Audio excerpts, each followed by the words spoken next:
Assalamualaikum warahmatullahi wabarakatuh. Sebelumnya, terima kasih kepada dosen pengampu mata kuliah metodologi penelitian, yakni Ibu Samira Dunakir, SE, MBU, PhD, AKCA.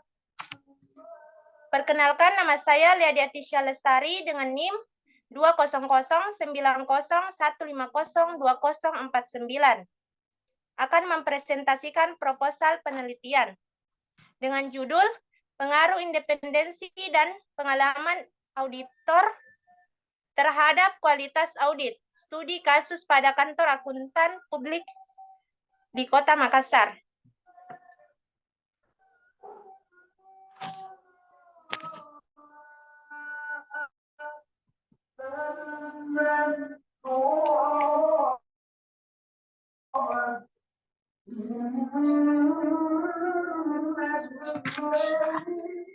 Yang pertama, pendahuluan. Latar belakang. Maraknya skandal keuangan yang terjadi di dalam atau luar negeri memberikan dampak besar terhadap kepercayaan publik terhadap profesi akuntan publik. Penggunaan laporan audit mengharapkan laporan keuangan yang telah diaudit oleh KAP bebas dari salah saji material, dapat dipercaya kebenarannya dan telah sesuai dengan prinsip akuntansi yang berlaku umum. Kualitas audit dapat tercermin dari independensi dan pengalaman auditor untuk mendeteksi kecurangan dan salah saji laporan keuangan dengan cara berpedoman pada kode etik akuntan, standar profesi, dan standar akuntansi keuangan yang berlaku umum. Adapun identifikasi masalah. Yang pertama, tuntutan dalam pelaksanaan akuntabilitas di Indonesia semakin meningkat. Yang kedua, kasus KKN di Indonesia khususnya di BUMN yang semakin meningkat. Yang ketiga, banyaknya faktor-faktor yang mempengaruhi kualitas audit dari berbagai pihak. Yang keempat, auditor yang belum pengalaman akan lebih banyak melakukan kesalahan. Yang kelima, perbedaan pengetahuan atau keterampilan auditor akan berpengaruh pada cara auditor untuk menyelesaikan pekerjaannya. Dan yang terakhir, keenam, adanya temuan audit yang tidak terdeteksi oleh KAP sebagai auditor eksternal tetapi ditemukan oleh Badan Pengawas Pasar Modal dan Lembaga Keuangan atau BAPEPAM.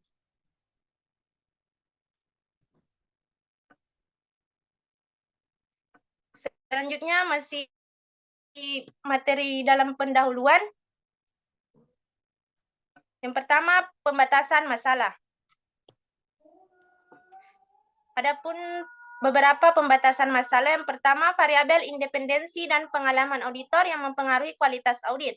Yang kedua, dibatasi pada faktor-faktor yang memungkinkan mempengaruhi kualitas audit. Yang ketiga, adanya dilakukan pada individual auditor yang bekerja di kantor akuntan publik di Kota Makassar dengan total sampel sebanyak 60 auditor dari 504 populasi auditor di Kota Makassar. Selanjutnya, rumusan masalah. Yang pertama, apakah independensi berpengaruh secara parsial terhadap kualitas audit? Yang kedua, apakah pengalaman auditor berpengaruh secara parsial terhadap kualitas audit? Yang ketiga, apakah independensi dan pengalaman auditor berpengaruh secara simultan terhadap kualitas audit? Selanjutnya, tujuan penelitian. Terbagi menjadi tiga. Yang pertama, untuk mengetahui apakah independensi berpengaruh secara parsial terhadap kualitas audit. Yang kedua, untuk mengetahui apakah pengalaman auditor berpengaruh secara parsial terhadap kualitas audit. Yang ketiga, untuk mengetahui apakah independensi dan pengalaman auditor berpengaruh secara simultan terhadap kualitas audit. Selanjutnya, manfaat penelitian. Yang pertama, aspek teoritis. Yang kedua, aspek praktis, terbagi menjadi dua, bagi penulis, bagi auditor, bagi perusahaan, bagi penelitian selanjutnya.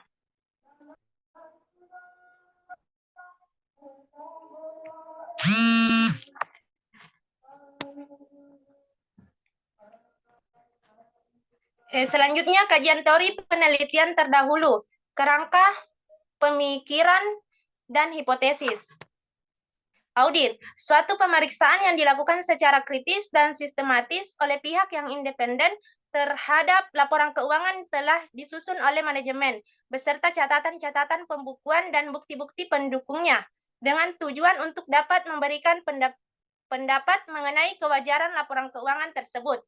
Menurut Sukrisno Agoes 2012. Kualitas audit.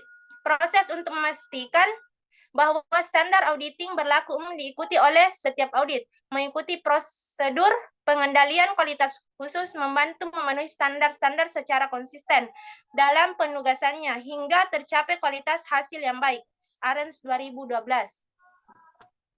Kualitas audit dapat dicapai jika auditor memiliki yang pertama kompetensi, yang kedua menjunjung tinggi independensi, yang ketiga menerapkan nilai-nilai etika sebagai seorang profesional. Selanjutnya 8 prinsip. Yang pertama tanggung jawab profesi, yang kedua kepentingan publik, yang ketiga integritas, yang keempat objektivitas, yang kelima kompetensi dan kehati-hatian profesional, yang keenam kerahasiaan, yang ketujuh perilaku profesional, yang kedelapan standar teknis. Selanjutnya teori kepatuhan. Patuh berarti suka dan taat kepada perintah atau aturan dan berdisiplin. KBBI. Dalam kepatuhan yang dinilai adalah ketaatan semua aktivitas sesuai dengan kebijakan, aturan, ketentuan, dan undang-undang yang berlaku.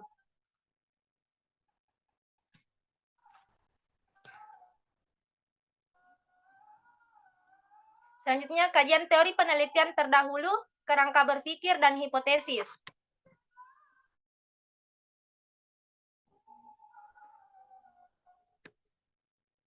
Pengujian substantif. Kerangka umum prosedur audit untuk pengujian substantif.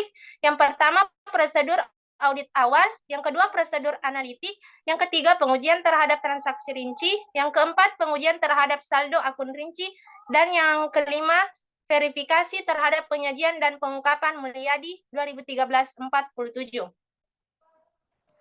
Selanjutnya independensi, suatu kemampuan individu dalam bersikap berdasarkan integritas dan objektivitas. Al-Qaddas DKK 2013. Akuntan tidak independen jika selama periode audit atau penugasan profesionalnya memiliki kepentingan keuangan, hubungan pekerjaan dengan klien, memberikan jasa-jasa, non-audit tentu memberikan jasa produk kepada klien dengan dasar fee kontijen atau komisi. Selanjutnya pengalaman auditor. TUPS 1992 dalam Putri 2013-5, auditor berpengalaman memiliki keunggulan dalam hal yang pertama mendeteksi kesalahan, yang kedua memahami kesalahan secara akurat, yang ketiga mencari penyebab kesalahan. Pengalaman audit dapat diukur dari jenjang jabatan, tahun pengalaman, keahlian yang dimiliki, serta pelatihan-pelatihan yang pernah diikuti oleh auditor tentang audit. Masalah penting yang berhubungan dengan pengalaman akan berkaitan dengan tingkat ketelitian auditor.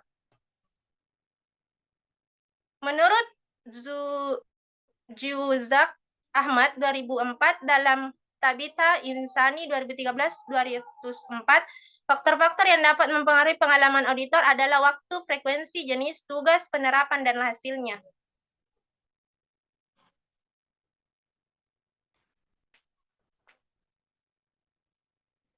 Adapun penelitian terdahulu. Yang pertama, identifikasi penelitian dari Gumilar Dwipayana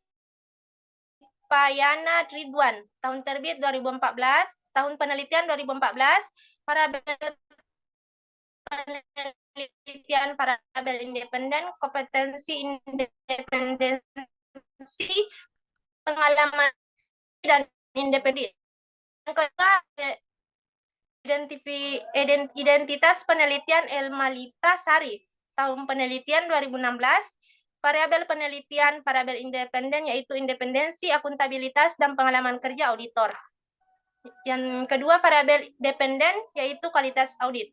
Hasil penelitian, independensi, akuntabilitas, dan pengalaman kerja auditor berpengaruh signifikan terhadap kualitas audit. Yang ketiga, identitas penelitian Alfianti Aziza Khoir. Tahun penelitian 2016, variabel penelitian Variabel independen yaitu dua profesional care dan akuntabilitas. Variabel dependen yaitu kualitas audit. Hasil penelitian, dua profesional care dan akuntabilitas berpengaruh signifikan terhadap kualitas audit.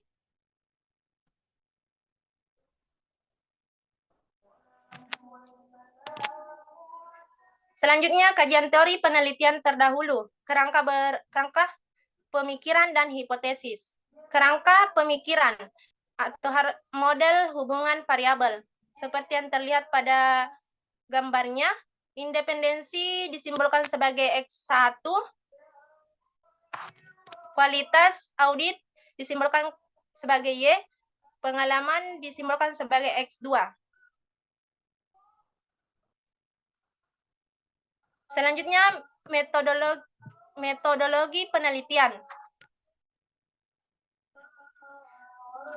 Seperti yang terlihat pada layar, operasional variabel mengelilingi objek penelitian ke populasi dan sampel dalam desain penelitian.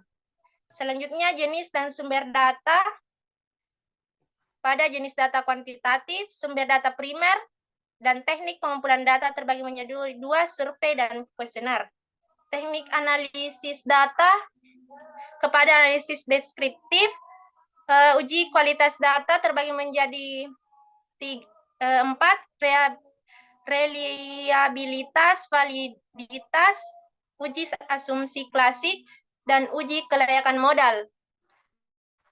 Uji kualitas data berpengaruh terhadap uji asumsi klasik. Yang pertama normalitas, multikolonialitas, dan yang ketiga heteroskedastisitas. Next.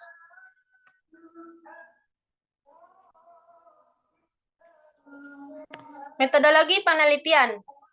Profesionalisasi variabel. Independensi terbagi menjadi dua, hubungan dengan klien. Yang kedua, tekanan dari klien. Pengalaman terbagi menjadi dua, lamanya bekerja, pelatihan.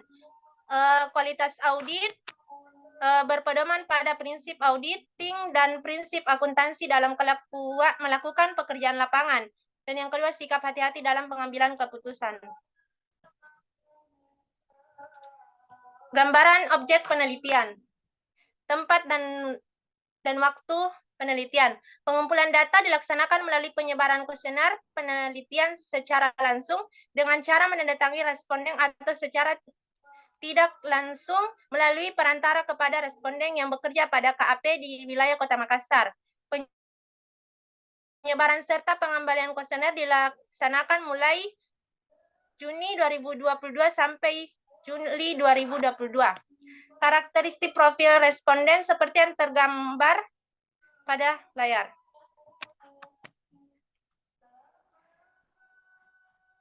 Itulah tadi beberapa penjelasan mengenai proposal penelitian. Sekian dan terima kasih. Wassalamualaikum warahmatullahi wabarakatuh.